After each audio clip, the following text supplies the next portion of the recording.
Hey, everybody, and welcome back for another episode of The Overlay, a poker podcast brought to you by CCG Poker, Chicagoland's #1 live charity poker experience. We have a special episode today, episode 101, new season, new episodes, new format. We've got our very first guest in a long time, I think since COVID. I am on the line today with Liam Gannon. You guys know him as just Mr. Liam, I guess, right? CCG regular, old school. Yep. That's me. Thank you for having me. Yeah, thank you for finally being able to connect it. I felt so bad. Liam was like, hey, I'm like, anytime, whenever, I'll make time. And you're like, okay, how about this day? I was like, yeah, no, that doesn't work for me. How about this day? No, yeah, that doesn't work for me either. So I felt really bad about it. And then today kind of popped up and I was like, oh, please still be open. And thankfully you were. Yep. Just barely. Well, we got it there. Well, let's hop right into that. Where are you currently right now? So I am in Roanoke Park, California. It's in the Northern California area at the Grayton Casino and Resort. The RunGood Poker Series hired me to be an event coordinator and just be on site to help things run. But that was for the first leg of the tour here. So for the second chunk, I decided that I would be playing all of the mixed game events. So I played the $500 horse at the beginning of the week. I played the $500 08 2 days ago. And yesterday, I played the $500 toe, which is triple draw, Omaha 8 or better, and stud 8 or better. Which we ended up bagging 3 players, including myself. I happened to bag the chip lead. You did? So, I noticed. I follow you on Twitter. Hell yeah. And so coming back in like a little under an hour, we will be playing for a ring. So it'll be quite exciting. Which for you would be ring number 2.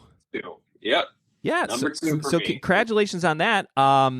Before we get into your accolades, I want to talk a little bit about kind of how you got started in poker, even pre-CCG days. Kind of what piqued your interest with poker, and why did you start playing? Yeah. So I was a caddy at first. I was a golf caddy. You'd appreciate this. I was a golf caddy at the British Country Club. I remember. And I decided that we used to play a lot of games behind the clubhouse. So what we would do, we would play blackjack, we play poker, and poker really was the only game that I found interesting. Like blackjack is a fun game, but it's not particularly interesting to me. Right. But poker, what always had me interested was that, people actually make a living doing this, which I never really figured out. So when I was 16 years old, I probably had just lost $80 or something at our little cash game, little caddy game. So yeah. So what I did was I watched a video online of Daniel Negreanu winning the forgot what it was, Shark Cage. I think it was Shark Cage season 2. He beat Phil Ivey heads up, and I remember after that point I was hooked. I watched all the poker content I could find. I spent hours combing through YouTube, just looking through like the old main events. I watched a ton of them. Like I'd watch them all the way up. And that was the year that Qui Win won it. So that was the first year I watched the WSOP at least in real time, at least as real time as I could. Sure, yeah. And it was just for me, it was incredibly exciting. I totally understand the complete with poker it being a little boring for people who don't understand the game. But when you understand the game, I think that watching it can be so much fun. Like I think that and playing it is even more fun. So that was my first introduction to poker, was just like getting my hands onto as much content as I could, watching everything. I would spend hours, even nowadays, I still spend hours combing through Hendon Mob, just random little things. And it wasn't until I was 18 that I was finally old enough to play. So the first tournament that I ever played was a Black Friday early bird. Ooh, that's a big one. Oh, yeah. No, it was the Black Friday early bird in 2017, but it had to been 2017. So 2017. That was the first live tournament I ever played. It was probably at either Toyota Park or the Max. Which one was it? It was Max. It was the Max. Yeah, it was at the Max. Okay. And I ended up coming in 29th, which paid out. Yeah, I was going to say for those, I mean, a lot of us know because it's a lot of CCG followers that do so. But for those of you who don't, the Black Friday Early Bird gets, 30 tables, like 500 to 600 re-entries. I mean, the actual entries in the tournament are, even on slow Black Fridays, it's like 480 something.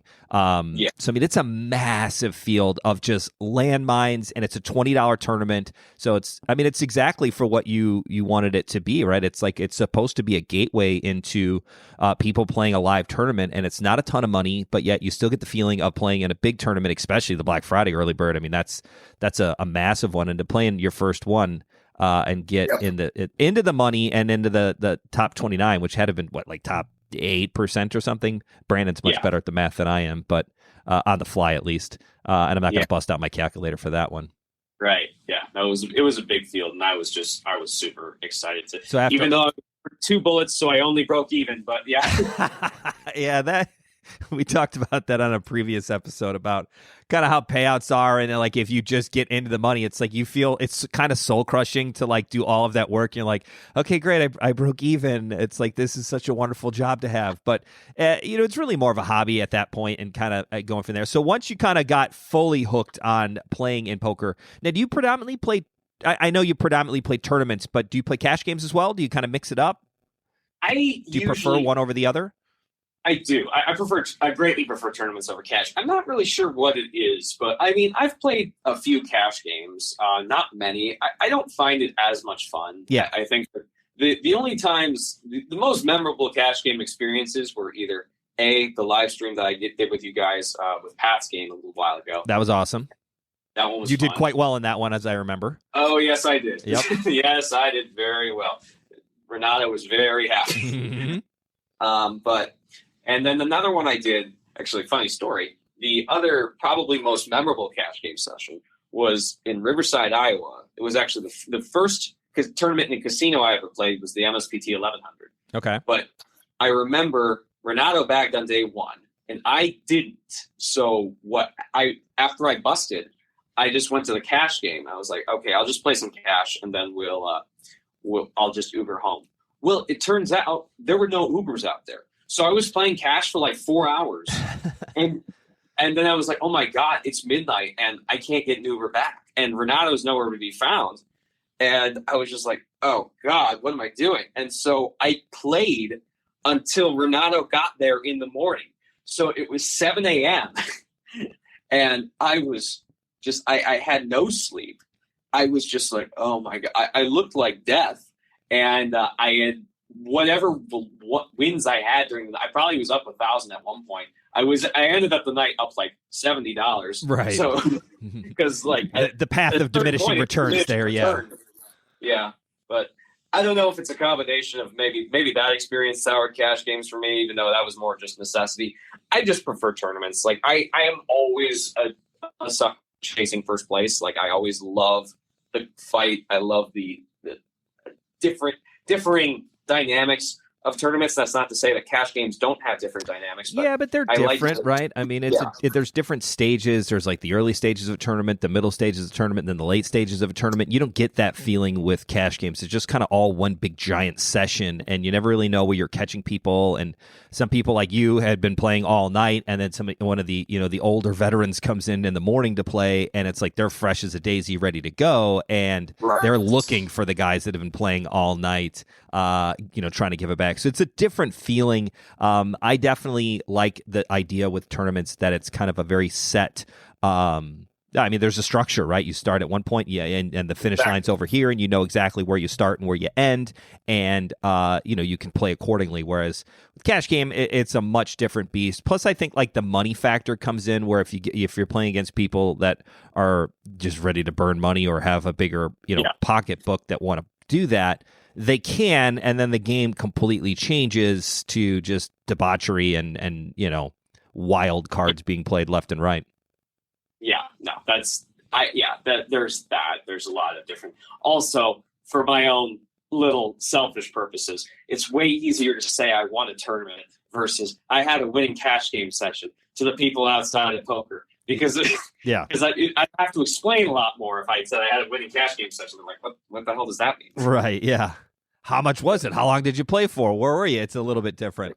Exactly. Versus you won a tournament. Oh, great. It's just kind of... It doesn't even matter what it is, yeah. Yeah. That's a small thing, but that was something that was always like when I was younger. I definitely, even now, I still prioritize tournaments over cash. I've probably, this year, I've probably played only like 2 cash game sessions. I really don't do too much of it. Wow. Yeah, it's all now. I've played a lot of tournaments this year. I have noticed. I was looking at your Hendon mob, and it's pretty impressive. I'm not gonna lie. 943rd in the state of Illinois, and that doesn't include, I think, the last one because they only had you at like 47,000 winnings. And your total live earnings, according to Hendon Mob, is $54,982, which is pretty crazy. In the money in the total, so it'll be exciting. Tell us a little bit about, not only you are a semi-professional tournament poker player, but you also do reporting for Poker News.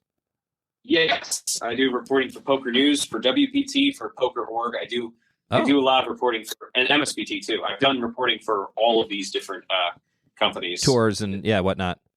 How did you get into that? Like, how did that come about as a poker player? And then you're like, oh, I can also do, like, how did that transpire? So it's interesting. So I was in college studying voice, vocal performance for a little bit. I left when I was 19. It just wasn't a particularly good fit.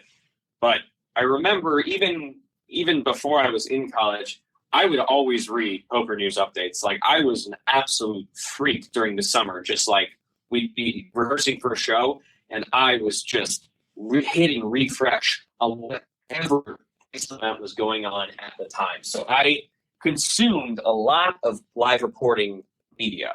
I just really found it interesting. I liked reading up about, because not every tournament's live streamed. We can't live stream every tournament. That's just not going to happen. Yeah, it's not feasible. So I really liked reading as much as I could about it. Like, all the in real time, it felt very exciting. So maybe part of that was subconscious, and I was able to get a lot of information from that. And another thing is, as you well know, when I was younger and I would bust a tournament, I usually wouldn't leave. I would just stick around. I can attest to that. Yeah, you're a lurker. Nothing wrong with that. Yep, I was just like, I'm stick around to see, even if I wasn't super. I mean, it's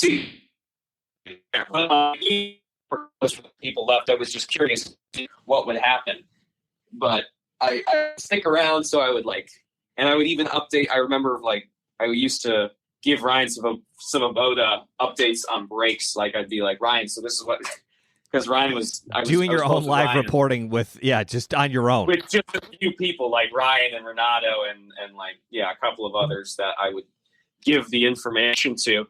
But I would do it just mentally, I think. And so when I was 21, I played or 22, I played at Riverside. I met Chad Holloway there briefly when we started working together, until I told him about it. But shortly after, I remember seeing on Chad's Twitter that they were looking for live reporters.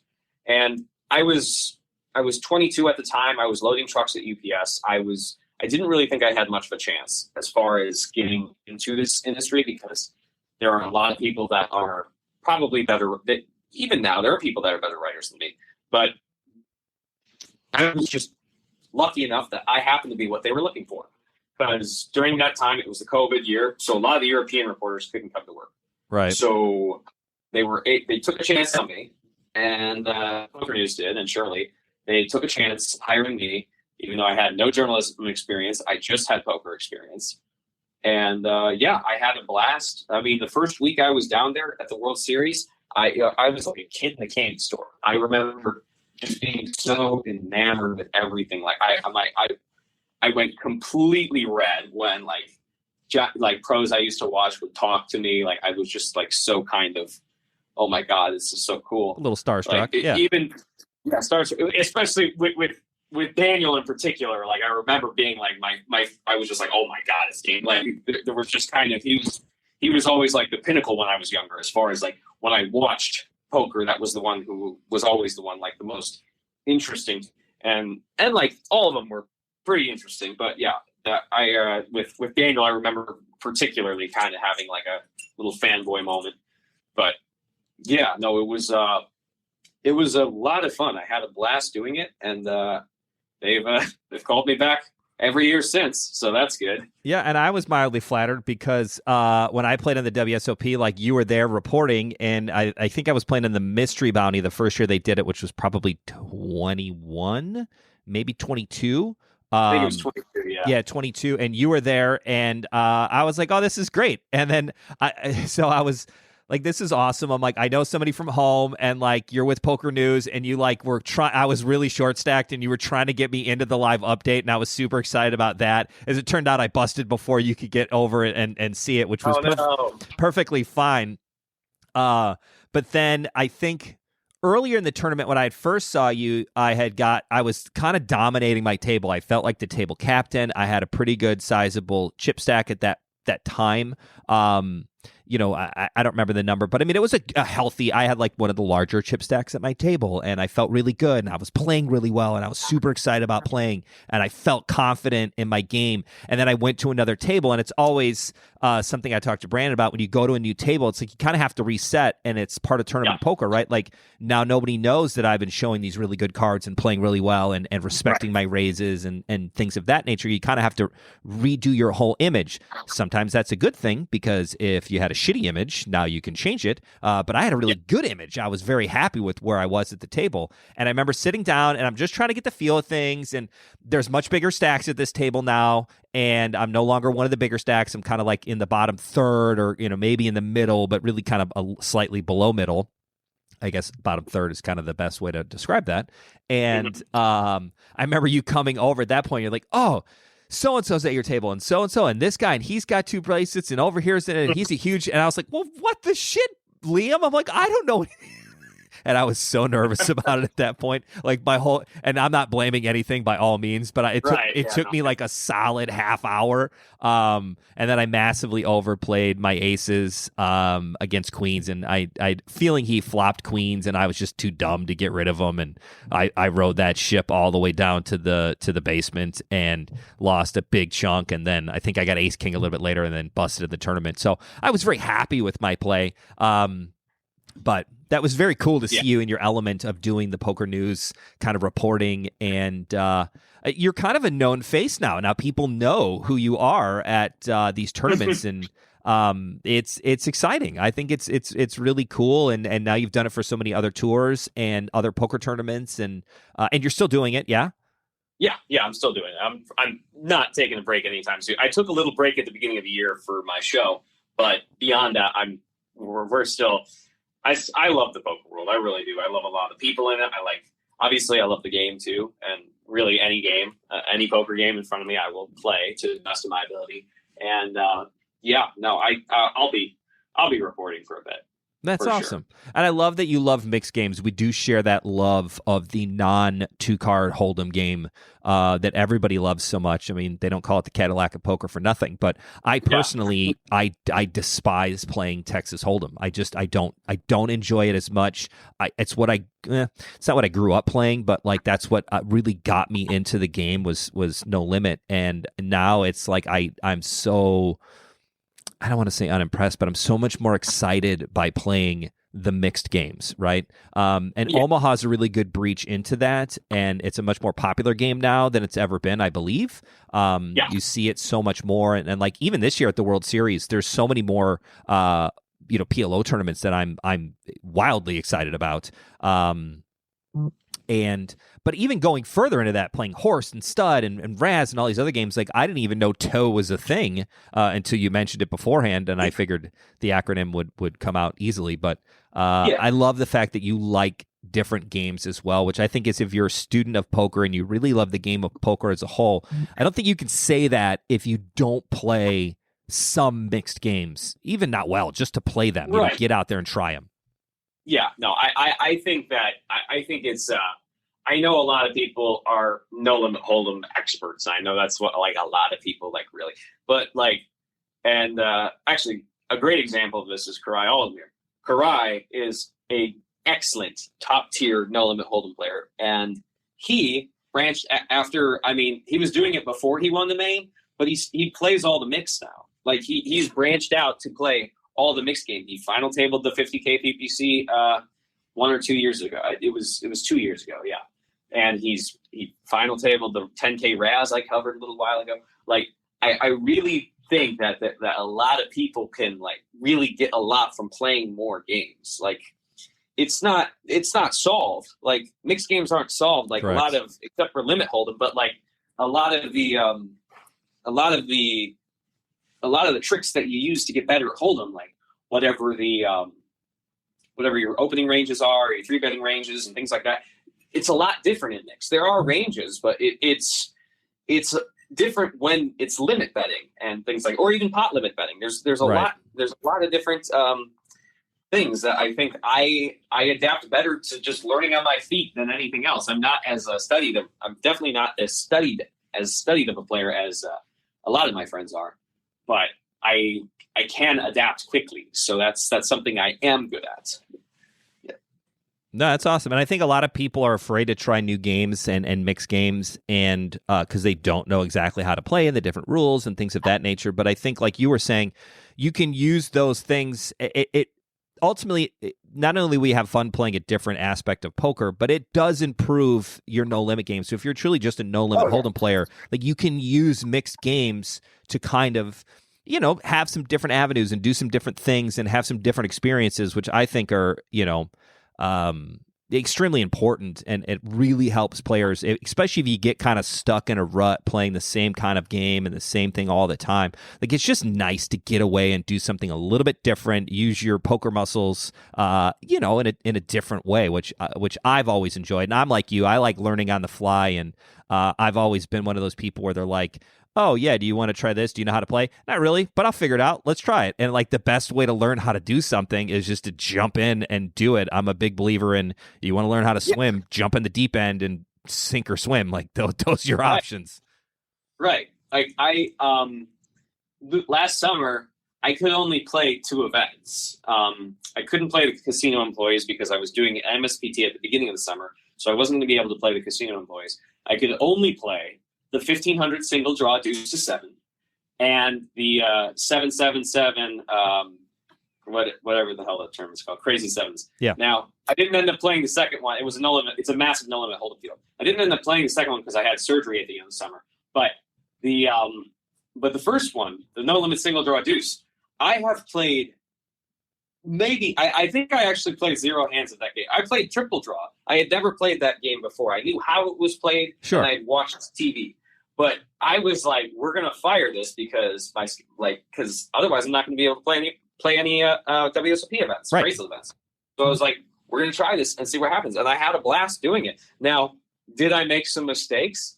Absolutely. Oh, for sure. I ran some hands by some of the best players in the world at this game. And one of them in particular had a very, very funny reaction where he said, you could not have played that hand worse. Like, he was so very adamant about how badly, how poorly it was played. Hmm? What'd you say? No, I was agreeing with you. Yeah, no, it was. But see, that's the point. You use it as a learning experience, and you're like, all right, I would have never learned that if I hadn't attempted to try this game that I have really no experience in. I mean, it's like, how do you get a job out of college? We need 2 years experience. Well, unless somebody just gives you the experience, like, you have to get out there and get experience, and you got to misplay hands, and then you learn from it and think about it and do it differently next time. Yep, there are definitely some things that I have thought about as far as like certain hands that I played certain ways in that tournament, because there were the final hand in particular was pretty bad. Even people who weren't as good at deuce, like, I ran it by them and they were like, "Wow, that was awful." Wow, everything was wrong there. Right. Like, because I didn't just run that hand by one person. I ran it by a lot, and they all agreed it was terrible. So. Oh, good. Well, consensus, is good one way or the other. At least then 100%. Yep.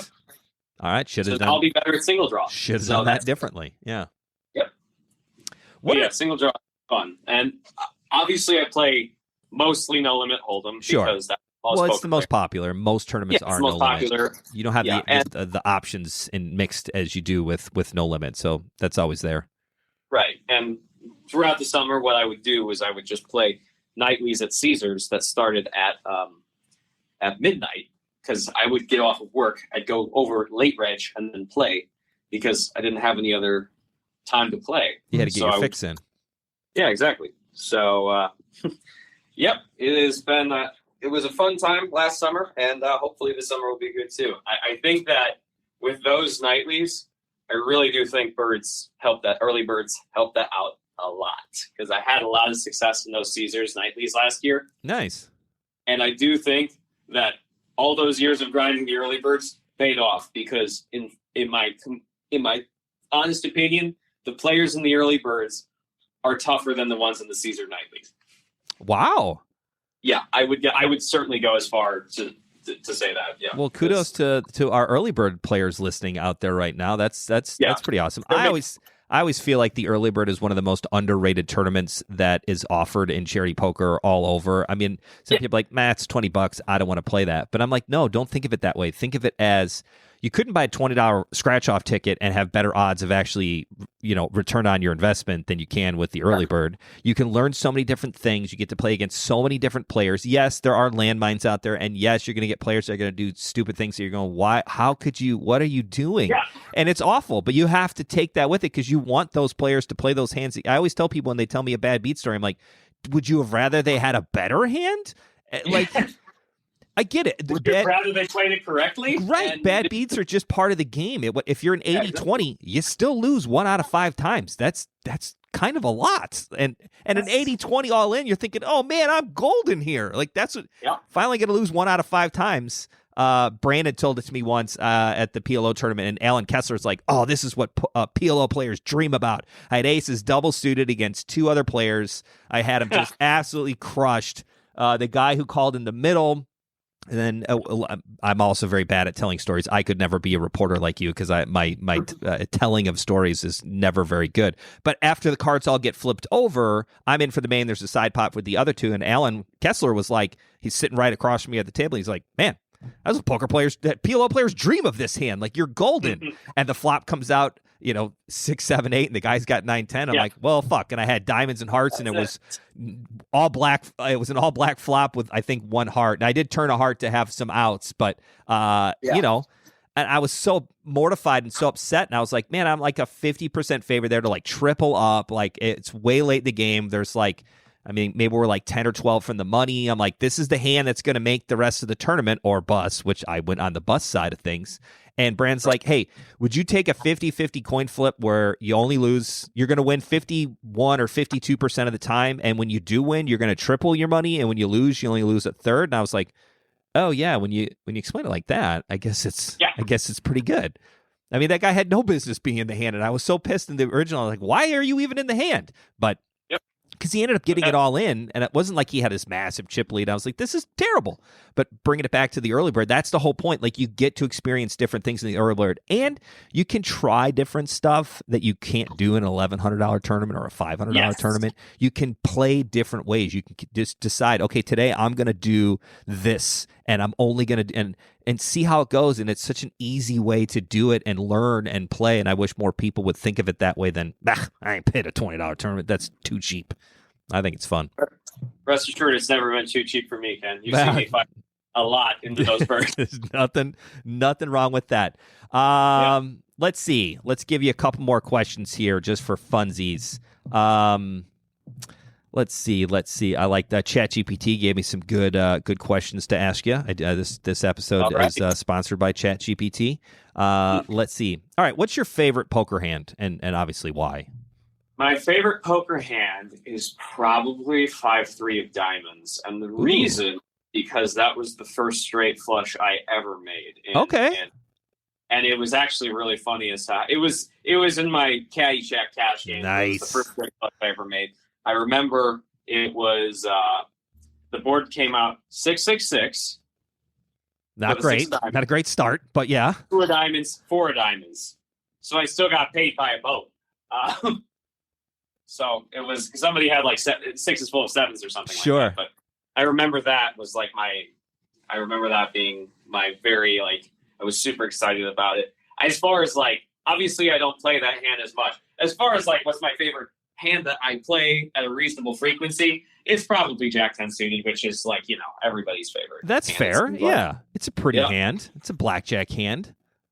Yes, I would have been more impressed if you came up with some kind of like 7-card stud starting hand or something, but that might have been too much to ask for as our mixed game local experts. There you go. 8-3 all close.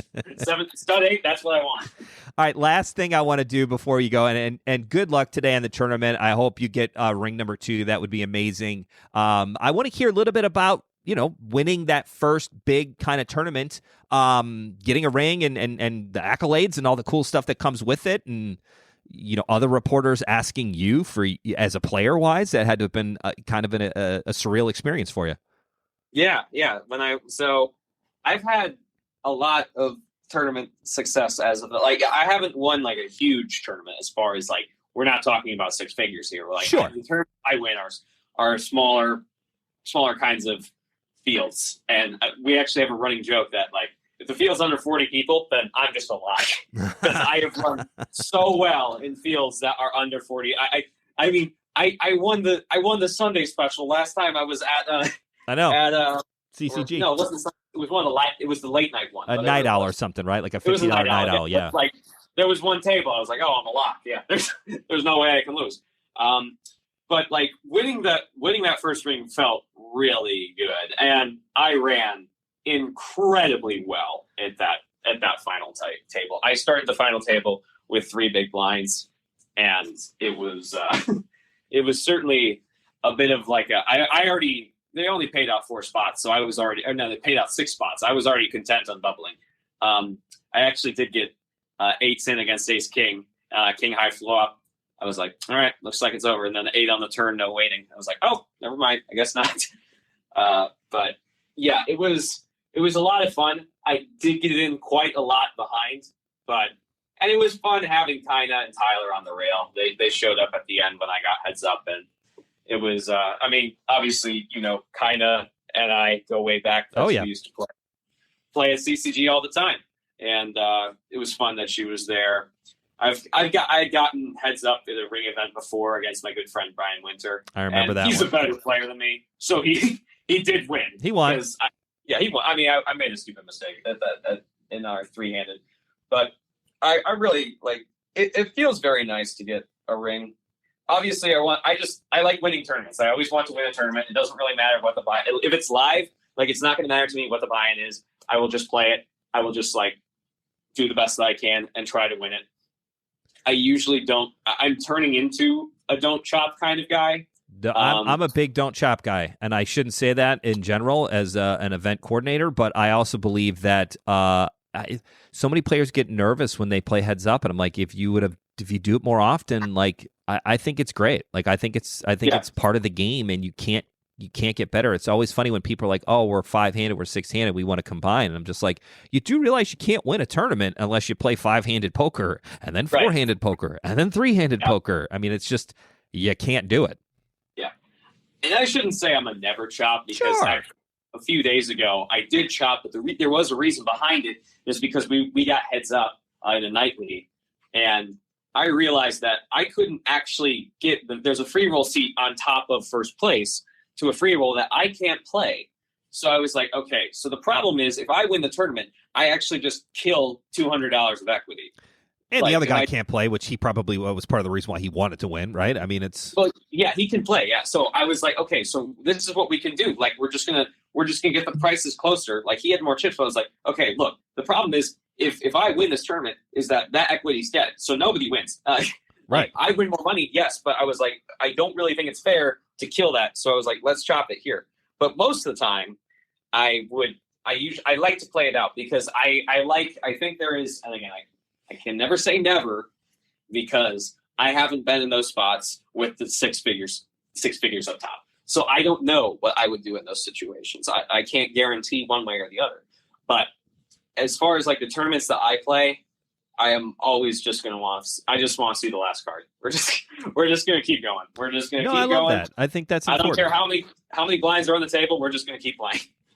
I did realize that you do have quite a figure that you're up against in the second in the chip stacks here and your 3-man leg race here for the ring. Ari Eagle. I hadn't noticed. I have played him many times in the PLO tournaments in the circuit events here in Chicago, and he is a very good player. He is. I don't need to explain that to you, but I think this would be a huge win for Liam Gannon poker in general, just because that's a massive doing there. It is great. No, and Kathy's a very good player too. She's in third right now, but she's very accomplished. She actually got heads up with R8 in a different 08 event a while ago. I just found that out on Hendon Mob. Oh, nice. But the competition's steep. It was funny because when I bought into the tournament, I remember I saw Ari at the end of the table. I was like, okay, Ari's good. And he actually has a huge lead in the player of the series, mixed game player of the series points. So if he comes in first or second, like, he might be a lock. But I remember seeing him in the tournament, and he had a pile of chips on level 8. There's only 600 in play with 16 people left. He had about 160K. I was geez. There's only 600 in play, dude. We're just gonna. But yeah, we got to the final table. He was on my immediate left. He's a better player than me at these games. He's way more experienced, and he knows a lot of spots. I did get pretty lucky runouts against him, and that's why I ended up taking the chip lead at the end. There was one stud 8 hand where he value bet 2-pair the whole way. His board looked like a low all day, so I had a set, and I just flatted. But it was a pretty big pot. He happened to have 9s up, I think, and so that was a big pot.